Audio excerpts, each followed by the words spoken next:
Sabres are looking to stay hot. They're a favorite, but also a team meeting about the fallout from Sunday, not answering for Tage Thompson, injury updates as well. A lot to get to coming up on the Locked On Sabres podcast.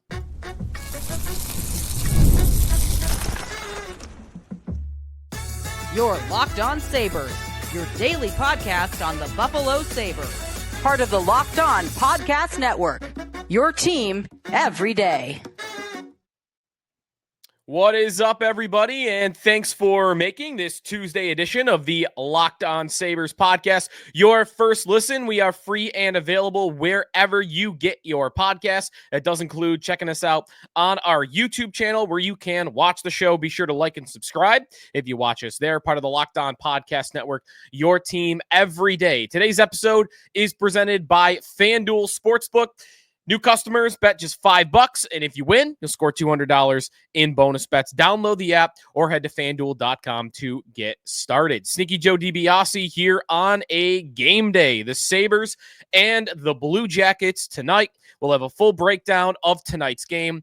The Sabres are a big favorite tonight, and it's kind of weird. I'm not going to lie. Not that I think the Blue Jackets are the best team in the league by any means, and the Sabres have won a few in a row. But there was a point this morning where the Sabres were the second biggest favorite on the night in the NHL on a night where almost everybody is playing. They were the second biggest favorite. That has changed a little bit. We'll explain why that's changed a little bit. Changes to the lineup, including news on Tage Thompson that is not so great, and that's kind of gone the other way. Post-game Sunday, Lindy Ruff said Tage Thompson passed all the tests. Now we're sitting here on Tuesday morning, and he's not practicing, and he's not going to play. So I don't know if he woke up Monday morning or Tuesday morning with symptoms that he didn't have after the game on Sunday. Concussions are weird. That can absolutely happen. Or maybe that he passed the test on Sunday, and when he took it again, he failed it. I mean, that could very easily happen. So I saw a lot of, did Lindy lie about Tage passing tests? I don't believe that, because I don't really know what Lindy stands to gain from saying on Sunday that he passed the test, and then on Tuesday, we're all going to find out eventually if he didn't. So to me, I kind of question that. I believe that, concussions are weird, and that's probably what ended up happening here. So we'll talk about the impact of Thompson not being in the lineup, how that affected the odds, and what they're going to do with that top line that has been so good for a couple of weeks now. Tage Thompson, JJ Peterka. What are they going to do? Well, we'll get to all that coming up on today's episode of the Locked On Sabres podcast. If you'd like to check us out on Twitter at Locked On Sabres, I'm at Sneaky Joe Sports. Blue Sky, you can follow us at Sneaky Joe. And also, if you want to become a member of our Locked On Sabres text club, we gave you updates there injury-wise on Thompson, on Matthias Samuelsson, who's also dealing with an injury, by the way, line combinations, recalls. And if you've got questions or comments, head over to our text club. If you're not already a subscriber and you want to sign up, join subtext.com/LockedOnSabres is the place to do that. You don't have to go to your browser, though, every time. Like, you just sign up the one time online, whether, Safari on your iPhone or you just do it on the internet, and then you're just texting. It's like a regular text thread. So if you're interested, that's available to you. It's the cost of a cup of coffee per day. Not per day, excuse me. One cup of coffee for the course of a month. And I'm somebody that drinks, an expensive cup of coffee once in a while. So I've got coffee that costs more than that. I'm not going to lie, than what our text club costs. So anyways, that's there if you're interested. I want to get to, though, not quite the lineup yet, not the game against Columbus, but more on Sunday. And if you are wanting to hear about the cap changes that the NHL is going to have, if you want to hear about Elias Pettersson and where that market currently stands after JT Miller was traded over the weekend, we will get to that this week. But I didn't want to leave yet the subject matter of Sunday. I wanted to stick on what happened Sunday because we do have more on that. And I think when you think about Sunday and you look at all that was said, when you kind of, you separate from the emotion of what happened on Sunday and you sit with it for a couple of days, you look back and you realize all the post-game messaging from Lindy Ruff, from Rasmus Dahlin, Matthias Samuelsson, Jason Zucker was mixed. It was not the same message that we were hearing from the Sabres on Sunday night. In fact, Lindy, even as we talked about, was kind of mixed messaging where Lindy, he defended the players by not, yelling at the question about whether or not the group on the ice deserved criticism. But he also talked about just grab someone. He was very energized. He was very mad, it seemed, even a little bit during the press conference after the game. So there was that from Lindy. You had Jason Zucker saying that our response was we won the game. I'm not going to go get in a fight and take a 2-5 and a 10. That's Zucker's message. Dahlin's message was what happened there can never happen again. And that is a Rasmus Dahlin that countless times has defended teammates, who is the first guy to jump in. I tweeted out a video of Dahlin against the Capitals at the end of last year where Thompson gets run at the end of a game by TJ Oshie, and Dahlin flies in and he drops TJ Oshie. And there are more examples of that with Dahlin. Finn would like to say hi, by the way, if you're watching on the video podcast here. So Dahlin is saying that. And then you have Matthias Samuelsson, who says that he was confused and he kind of sounded like he regretted not doing anything. So you kind of had the mixed messaging.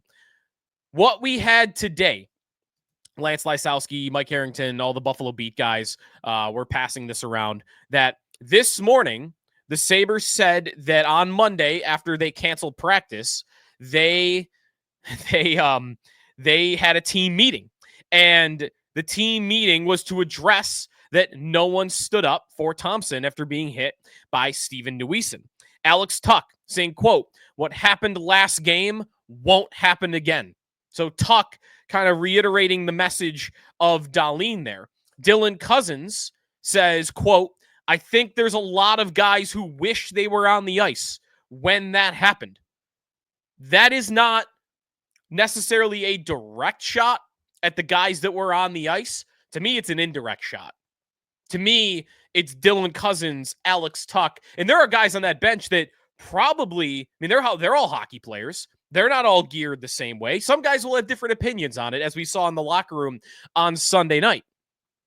There are going to be guys that were on that bench that are not happy with what happened. No doubt. There's too many guys on the bench, Even if you thought that opinion was in the minority, there are, there's 18 skaters on a team for a night. 5 of them are on the ice. So there's 13 guys and a backup goalie. So 14 guys are on the bench. Even if it was the minority opinion, there's probably still 5 or 6 that would be like, are we kidding?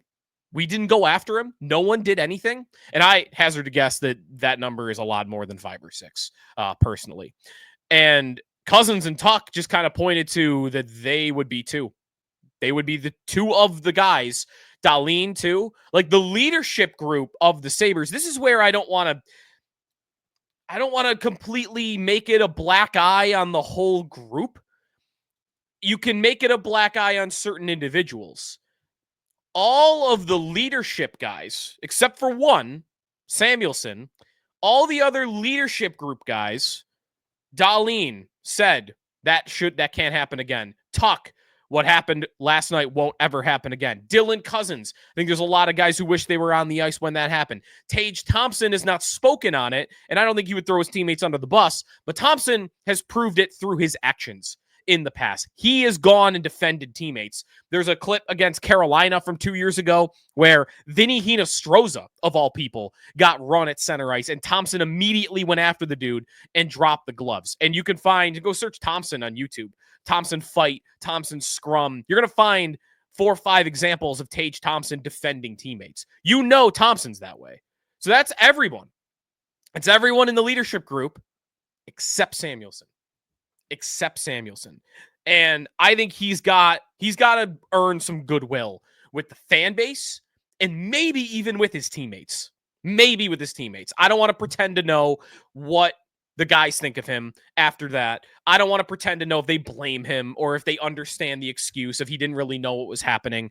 Maybe they do. Maybe they do blame him. I don't know that. But it's at least possible. isn't it? It's possible that Samuelsson has got to earn some goodwill on that front as well. Maybe even the coaching staff. He's the guy for this. To look at Sunday and think, how could nothing have happened? Samuelsson more and more is the one to look at. And at least he was the one that showed regret in postgame. If he had given the same message that Jason Zucker did at 6'5", wearing a letter, under contract until 2030, I think there would have been even more anger directed towards him than there was. The messenger was important there. Zucker's earned a lot of goodwill, and maybe he used some of that with that comment. Samuelsson doesn't have much right now, and I think it would have gone a lot worse for him, at least in the public sphere, had he had that same message. No surprise from Ruff or from me that no suspension for Steven Neuwiesen of the Devils. I am surprised there was no hearing. That's kind of crazy. Not even a fine. Direct contact to the head. The league has set a standard.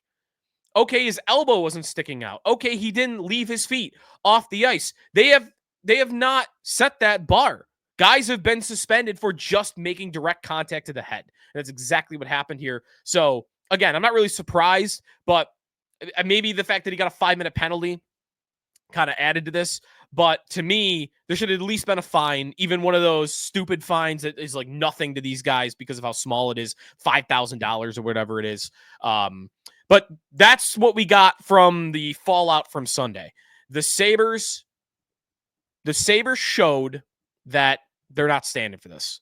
They showed they're not okay with what happened on Sunday. They showed that they don't want that to be how they act in those situations. And you know what? Good. I don't know if all is forgiven, but again, I've got some confidence that a lot of these leadership guys have either proven with their actions that they would act differently if they were on the ice, or have said that it would have gone differently if they were on the ice, that it has to be different. The fact they held a team meeting on Monday and canceled practice to address this specifically, it at least shows that they know that it wasn't just, oh, no big deal. And I guess I'll take that. And I bet fans will at least take that now as well. Because if they had done nothing, not addressed it, not talked about it, carried an attitude of, oh, it doesn't matter. If they had done that, then it would be a lot worse. At least they're showing that they care. All right. When we come back, Isak Rosén has been called up from Rochester. Been advocating for this for a couple of weeks. I'm excited to see it. I'm not necessarily excited about the circumstances that led to it, but he's got a big opportunity in front of him, and that starts tonight. We'll get into the details on him, what line he's playing on, and we'll start getting to tonight's matchup against the final team in the playoff spot right now. Columbus is in a playoff spot. They are far ahead of the Sabres, though. Get to all that coming up in the Locked On Sabres podcast.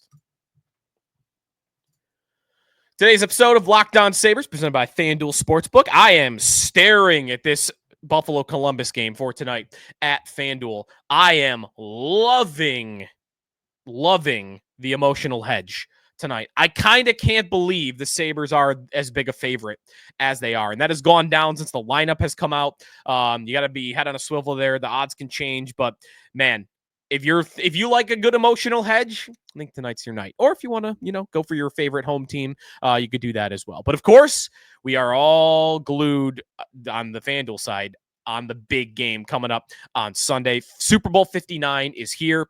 And listen, you might want to skip the game. You've got no rooting interest. You hate Kansas City that much. You don't even want to watch. Hey, if you want to go to your Super Bowl party and you don't really care about who wins the game, or maybe you just don't want to be that engaged in it, or maybe you do want to be engaged in it, you can't find a way to do it, go check out what they got available over at FanDuel Sportsbook. Endless possibilities. There's no better way to make every play more exciting than with FanDuel Sportsbook, whether it's predicting a touchdown. You can even bet on the coin toss. FanDuel makes it as easy as can get to bet on the action. The live betting feature lets you stay involved no matter what happens on the field, and the app is super easy to navigate. Plus, knowing that you could place a $5 bet and potentially win $200 in bonus bets, that's the icing on the cake. Download the app or head to FanDuel.com to get started. Bet just $5, and if you win, you'll score $200 in bonus bets. That's FanDuel.com. Bet with FanDuel, official partner of Super Bowl 59.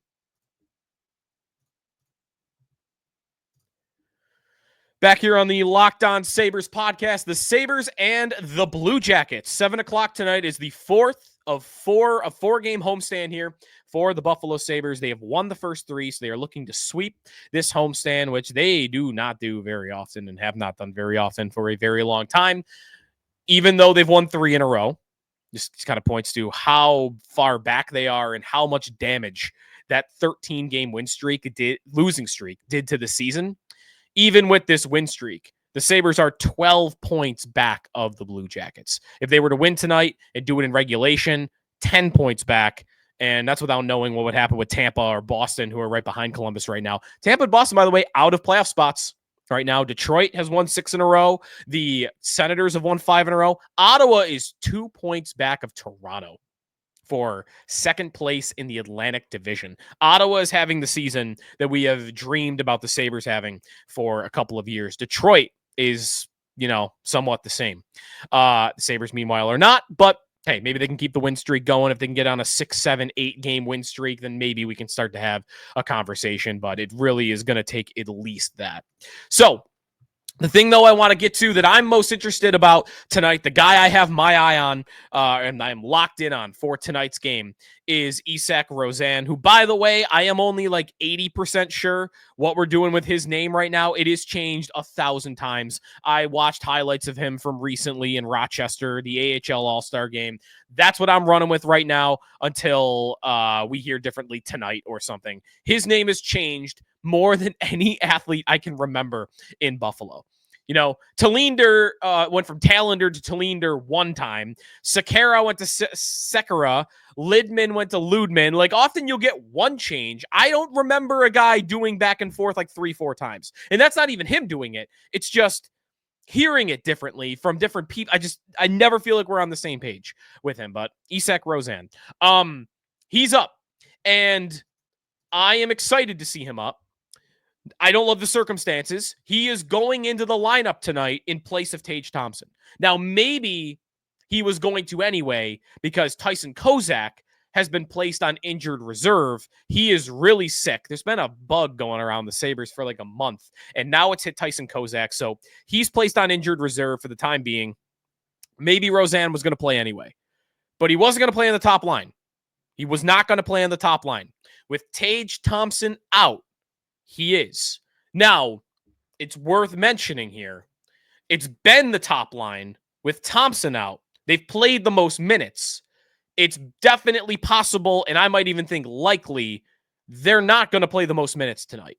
So I don't even really want to call it the top line. He's going in for Tage with Yuri Kulik at center and JJ Peterka on the left. I would bet heavily that line does not see the most ice time tonight. I would bet on Cousins, Tuck, Zucker getting the most ice time. And I might even want to bet on McLeod, Quinn, and Benson getting at least the same amount of minutes as the Kulik Rosén line. But I don't know what we'll really see in terms of a split there. Either way, it's a good opportunity. Rosén, when he's been here, and that's been very limited, he's only played 8 games for the Buffalo Sabres, and that's all. 6 of them last year, by the way. Might not have felt like that many. 7 last year, 1 this year, excuse me. The reason for that is he never really plays. He, this year, in his only game for the Sabres, played 6 minutes of ice time. Last year, he only eclipsed 10 minutes twice in the 7 games that he was here. The first NHL game of his career, he played 13 minutes. Then 6, then 8, then 10, 7, then 9, then 4. Like, he doesn't really get minutes in the limited opportunities he's had. And what does that equate to? In 8 NHL games, he's averaging 8 minutes and 19 seconds of ice time a night, mostly on the fourth line. So I would go as far as to say he really hasn't played in the NHL yet. I know the 8 games are there. Tonight's not really his NHL debut. I don't really feel like he's played in the NHL yet. I'm not counting 8 minutes a night playing on the fourth line. That's not, especially for a guy that's supposed to be a point producer. Come on. That's not it at all. Tonight, I feel like we're getting Rosén's debut. We're getting to see it. Let's put him with Yuri Kulik, who's scoring goals at will recently and has arguably been the Sabres' best center. Let's see him with JJ Peterka, who has been a lot stronger, I would say, in recent weeks. Again, maybe some of this is the Tage Thompson effect, but whatever. These are skilled players that are putting up points as of late. And even if they are lesser players without Thompson on their line, they are far better than what Rosén's played with so far in his 8 games with the Sabres. So this is his chance. Step up.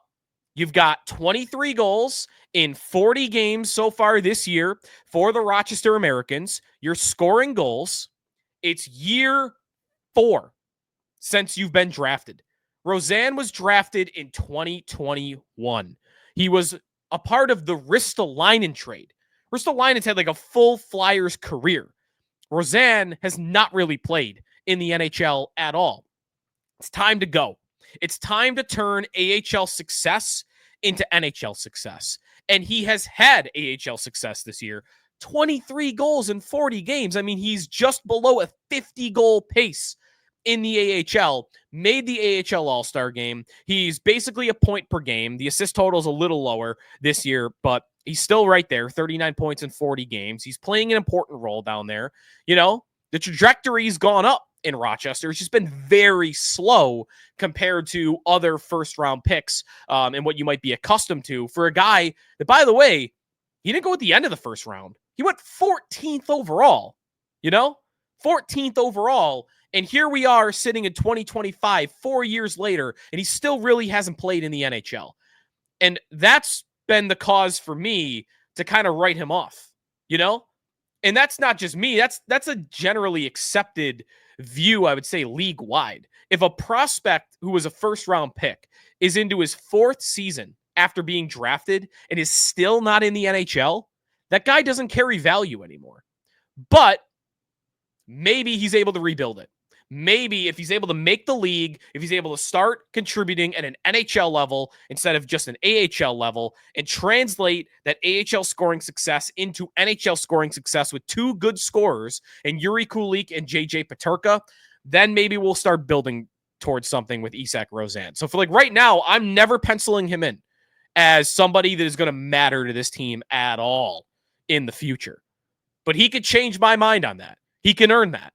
And again, this is his first real good opportunity, I would say, to do that.